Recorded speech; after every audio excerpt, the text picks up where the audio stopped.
La Torah compare l'homme à un arbre qui a Adam Etz Hasadeh. L'arbre, qu'est-ce qu'il fait? Il va puiser son énergie de manière cachée, grâce à ses racines, pour finalement révéler, faire apparaître un fruit. Et ben l'homme c'est pareil, il a un potentiel qui est caché, dont tout le but est de se révéler. Le Maharal dira même que l'homme c'est un arbre à l'envers. Il n'a pas ses racines dans la terre, mais il a ses racines dans le ciel, dans le monde des idéaux. D'ailleurs intéressant que l'arbre fruitier, quand il sort un fruit, c'est même pas lui qui va en profiter, c'est pour en faire profiter le monde. Bah, peut-être que c'est un petit peu pareil pour l'homme. Quand on se réalise, c'est pas seulement pour nous, mais c'est pour le monde entier. Mais quand on fait sortir ses fruits, quand on veut se réaliser, il faut faire attention. Parce que toujours ce qui sort en premier, avant le fruit, c'est l'écorce. Dans nos sources, à Klippa, Kodemet, Lapri. L'écorce précède toujours le fruit. Et il y a plusieurs sortes d'écorces. La première, c'est par exemple l'épluchure d'une clémentine. Le but, c'est quoi? C'est de protéger le fruit pour qu'il se développe, pour pas qu'il se fasse attaquer par toutes sortes de choses, qu'il puisse grandir. Mais une fois que le fruit est mûr, cette écorce-là n'a plus beaucoup de sens, elle n'est pas consommable, il faut juste l'enlever et la jeter. Chez l'homme, dans le monde du Nefesh, ça représente toutes sortes de traits de caractère qui sont pas forcément bons en soi, mais qui vont nous permettre de grandir. Typiquement, l'égoïsme d'un enfant. Un enfant, a priori, il est très égocentrique.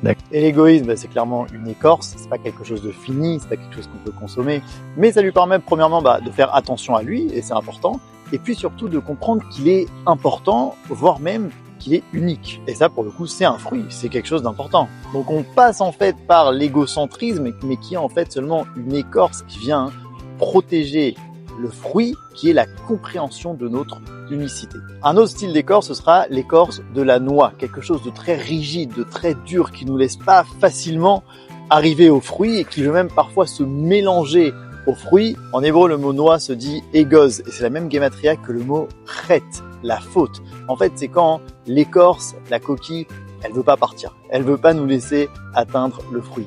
À quoi ça ressemblerait? À quelqu'un qui, même à l'âge adulte, continue d'être complètement égocentrique. Et puis troisième type d'écorce, c'est celle qui est bonne en soi, celle qu'on peut consommer. Elle vient protéger, mais elle est quand même consommable. Par exemple, la peau de la pomme. Chez l'homme, ça ressemble à quoi? À des compréhensions premières, un petit peu infantiles, très simples, mais pas complètement fausses. Par exemple, pourquoi est-ce qu'il faut être poli? Pour qu'on soit poli avec toi. Bon, c'est pas une compréhension profonde et morale de la politesse, mais c'est pas complètement faux. Pourquoi est-ce qu'il faut pas tuer? Pour pas que ce soit le chaos dans la société. Bon, c'est vrai, mais ça reste une petite écorce qu'on peut garder, qu'on peut consommer, mais malgré tout qui vient protéger tout un monde de profondeur qu'il nous faut découvrir.